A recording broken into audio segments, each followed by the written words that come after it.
런던의 한 길모퉁이에서 구두를 닦는 소년이 있었습니다.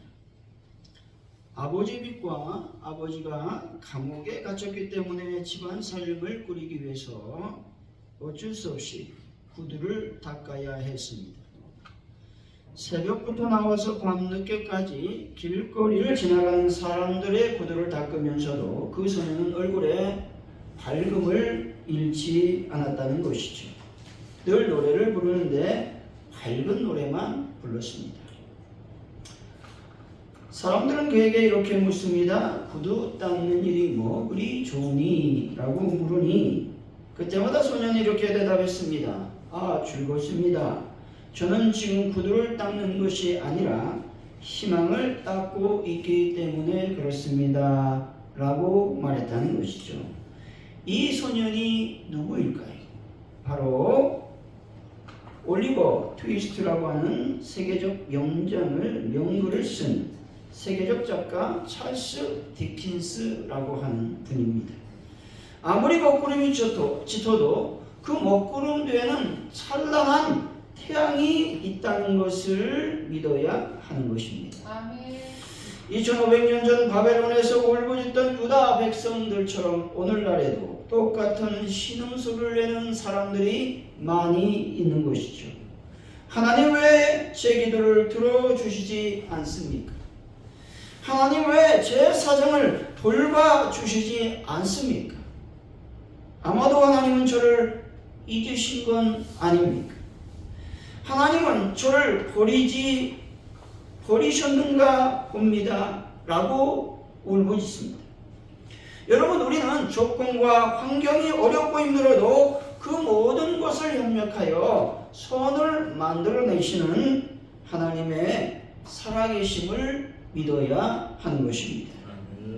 여러분, 어린 찰스 디킨스가 손님들의 반짝거리는 구두코 앞에서 희망의 별빛을 보았던 것처럼 어렵고 힘든 환경 속에서도 우리의 희망이신 그리스도를 온전히 바라보는 분들이 되시기를 바랍니다. 아멘.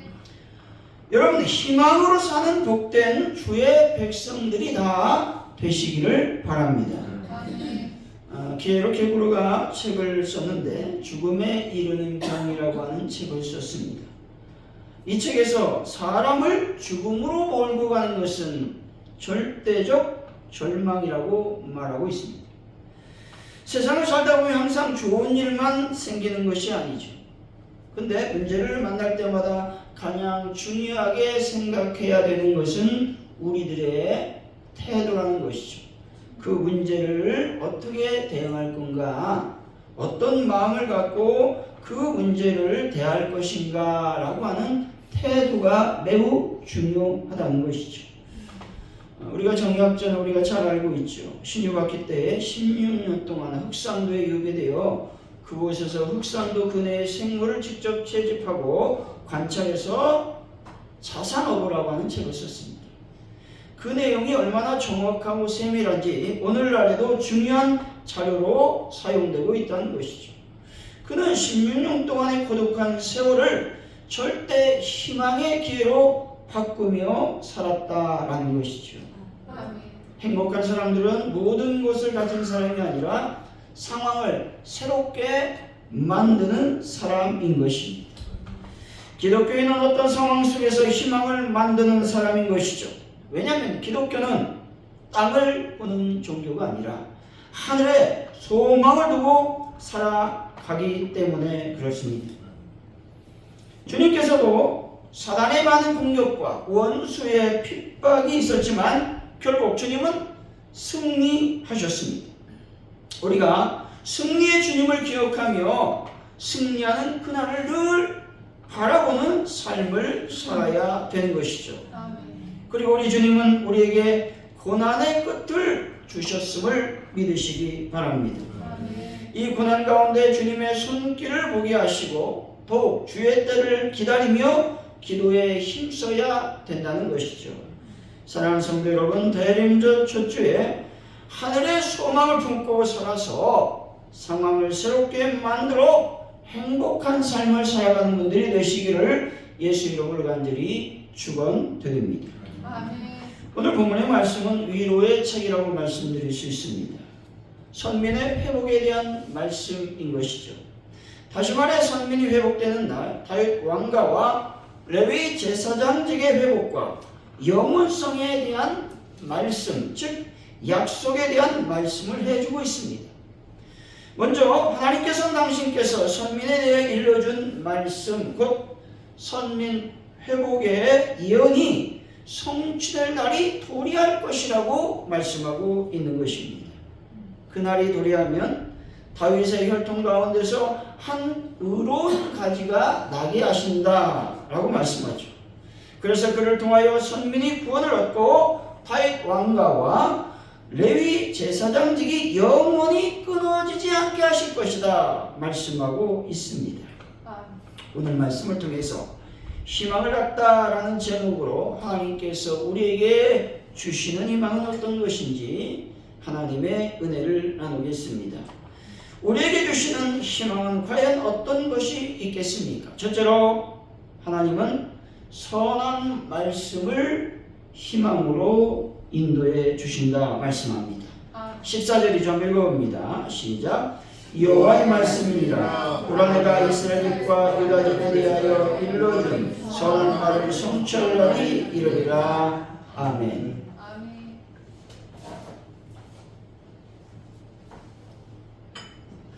여기서 하나님의 선한 말씀은 흩어지고 빼앗기고 낭망한 이스라엘을 모으게 하고 돌아오게 하며 회복하리라고 하는 희망의 말씀인 것이죠.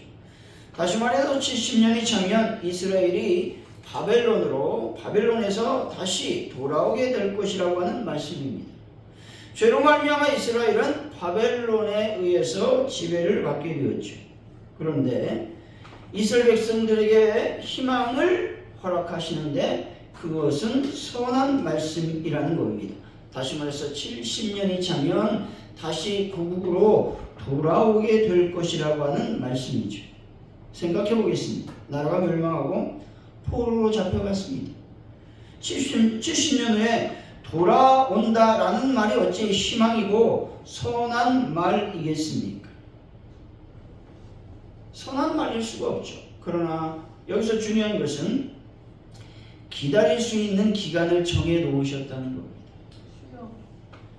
여러분, 희망을 잃어버릴 수 있는 상황이 뭐냐? 기약 없이 미래를 무작정 기다리라고 하는 말인 것입니다. 그러면 사람은 지쳐서 절망, 쓰러지게 된다라고 하는 것이죠. 그러나 70년이 지나면 너희들은 회복될 것이다 라고 말씀하고 있으니 이들은 70년이 지나기를 애타게 고대하며 기다리게 된다는 것이죠. 예레미야 29장 10절이죠. 여호와께서 이와 같이 말씀하시니라. 바벨론에서 70년이 차면 내가 너희를 돌보고 나의 선한 말을 너희에게 성취하여 너희를 이곳으로 돌아오게 하리라. 아멘.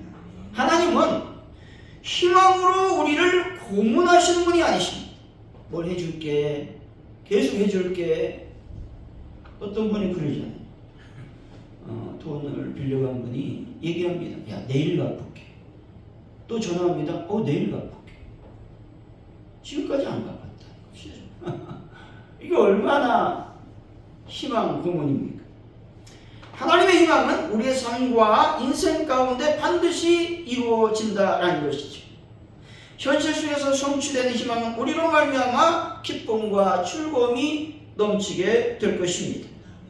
우리를 향하신 하나님의 계획은 재앙이 아니라 우리에게 미래와 희망을 주시는 것입니다. 여러분, 이 희망적이고 미래적인 하나님의 계획 안에 우리가 있음을 여러분들은 믿으시기를 바랍니다. 그러므로 하나님께서는 오늘 또 우리에게 미래적이고 희망적인 선한 말씀을 해 주시고 계신 것입니다. 그 하나님의 선한 말씀이 뭐냐? 바로 회복이다 말씀하고 있죠. 내가 너희를 회복시킬 것이다.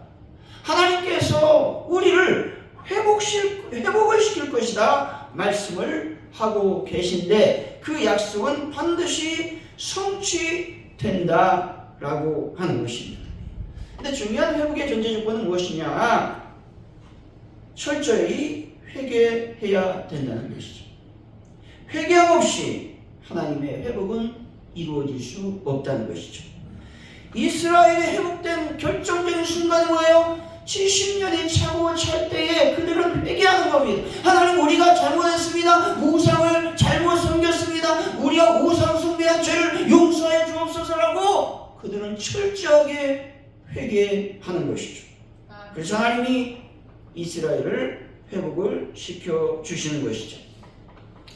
하나님께서는 재앙을 통해서라도 우리로 하여금 고난과 고통과 아픔 속에서 우리의 죄를 자복하며 회개하게 하시다. 결국 우리를 회복시켜 주시는 것입니다.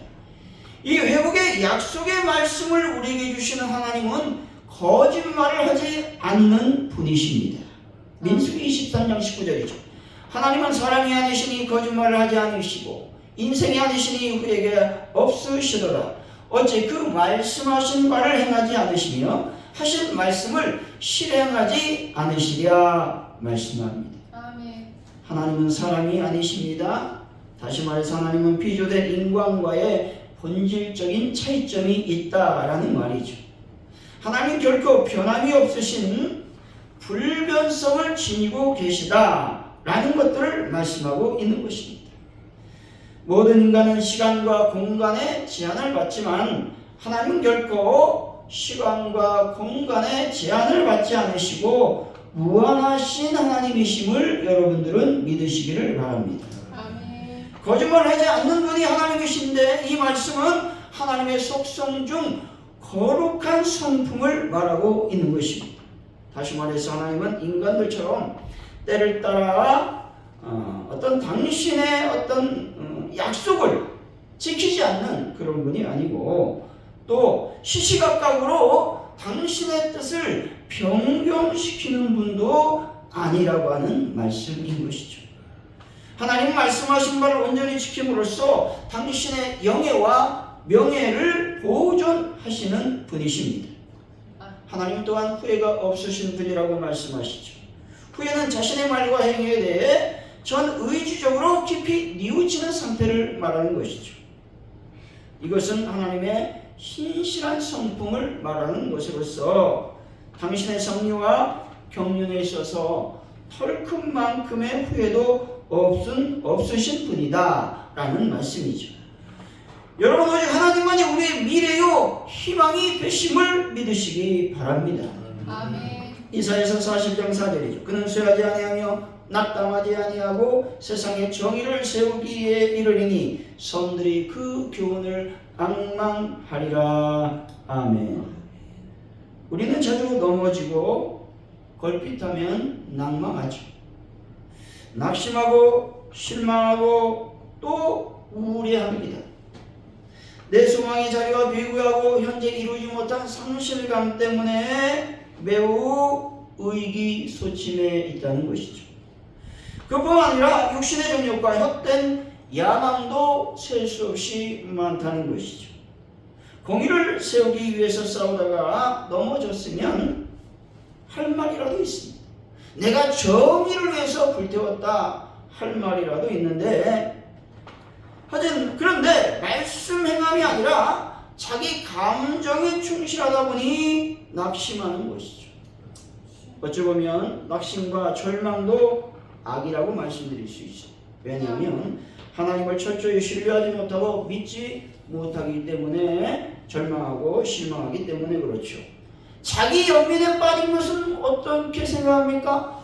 자기 연민에 빠지는 것도 악한 것입니다. 왜냐하면 하나님을 바라보지 않고 자기만 바라보기 때문에 자기 연민에 빠지는 것이기 때문에 그렇습니다.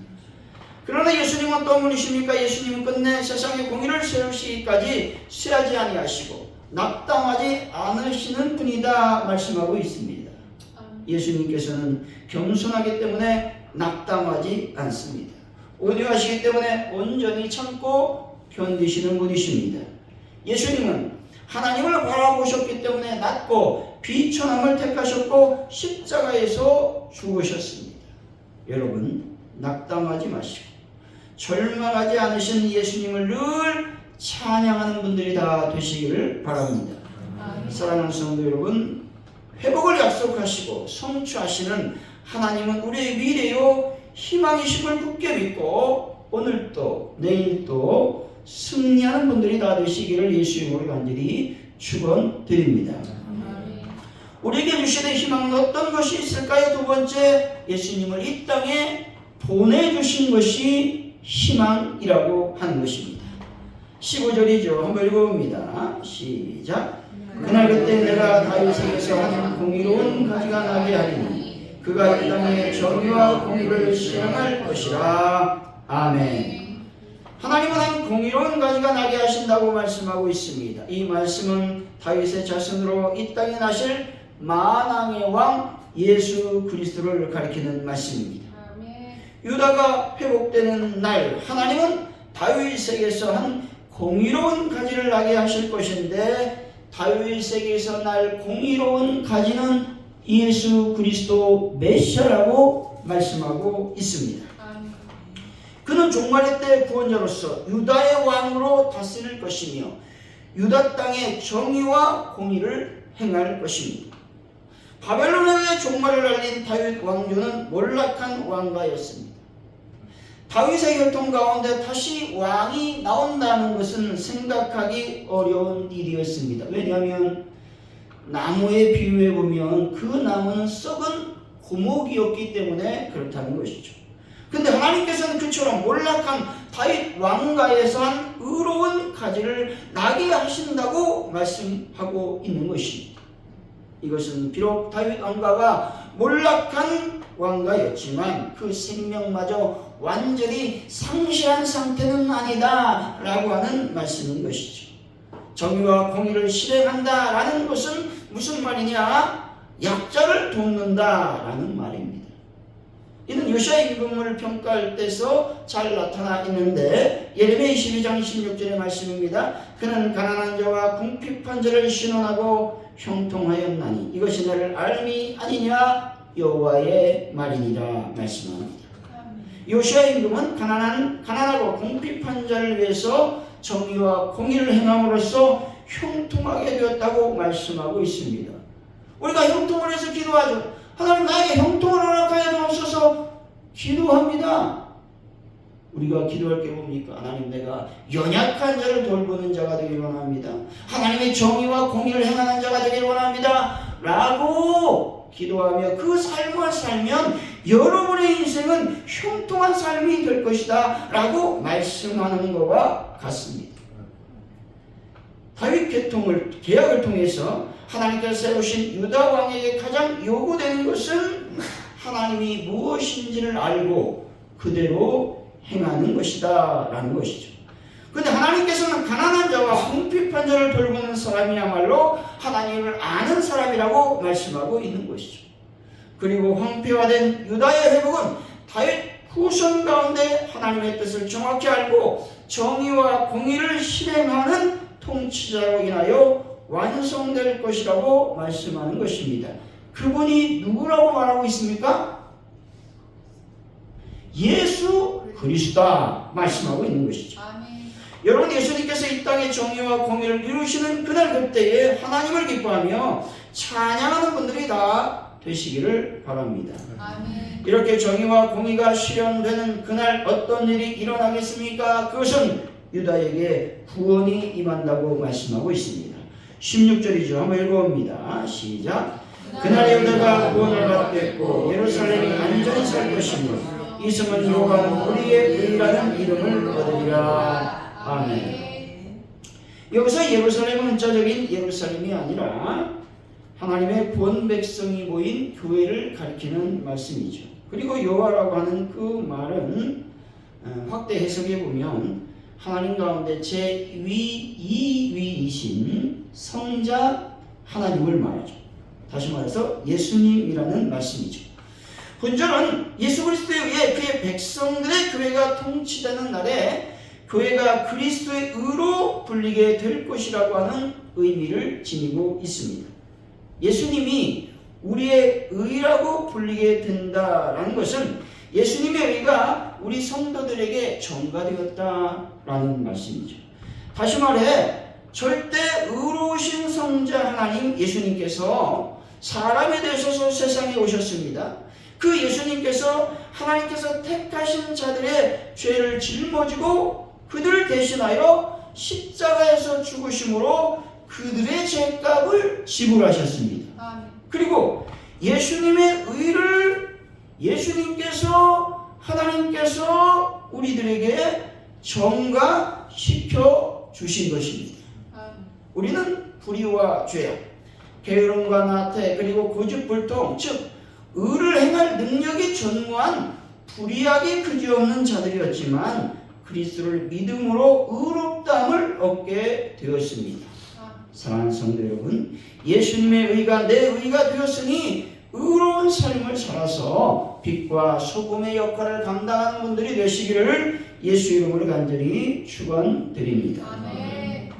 하나님은 선한 말씀으로 약속을 성취하여 주셨습니다. 그리고 예수님을 이 땅에 보내셔서 죄인된 우리가 모두 의인이라고 하는 칭호를 얻게 되었습니다. 아멘. 그렇다면 예수 믿는 우리들은 어떤 삶을 살아가야 되겠습니까? 그것은 바로 거룩한 삶을 살아야 된다고 말씀합니다.